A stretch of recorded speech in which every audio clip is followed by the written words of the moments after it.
Hi friends, in this video we'll be talking about the admin panel and also a bit about universal property, right? So this will be your dashboard. You can click on admin. As you can see here, under the admin column there are two panels, right? Account and property. Now this is the property that I created under Google Analytics 4, right?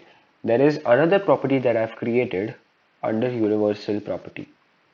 If at all you have a universal property, or if at all you have created one, then there will be another column called view over here. Okay, this is one of the things to differentiate between universal property and Google Analytics property. In Google Analytics property you won't get the view column, but in universal you do. Now as I shifted to universal, you can see this, right?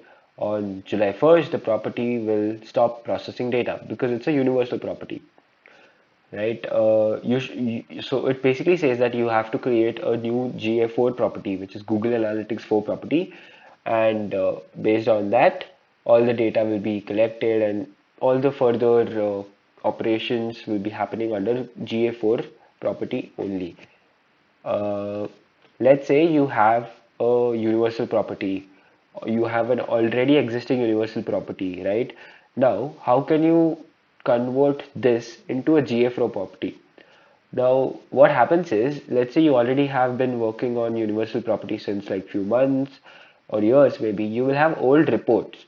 You don't want to miss out on them. So what you can do is you can convert this into a GA4 property, which will help you, have those old reports with you, and the new reports will be under GA4 property, will be generated by them. You can simply click on GA4 Setup Assistant, and I want to create a new Google Analytics property. This is one option. The second one would be I want to connect an existing GA4 property.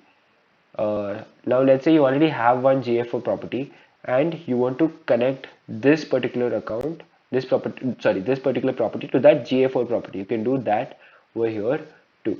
I'll simply click on get started, and once you create and continue, your GA4 property will be created. That's how simple it is, just 2 clicks, right? I will not be creating it because simple reason is I already have one GA4 property, which is this. So as you can see, there's a view column over here, and this is a GA4 property.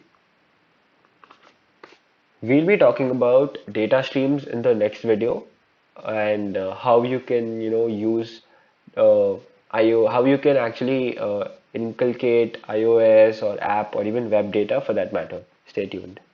One small thing before we start off with data streams is that, let's say you want to create a whole new property together. You can simply click on create property and follow the same process that we did earlier, right? Put your property name. Let's say I'll put XYZ for now, and okay, and then select these options, right? We already have did this earlier, so you can do it again if you want to create a new property.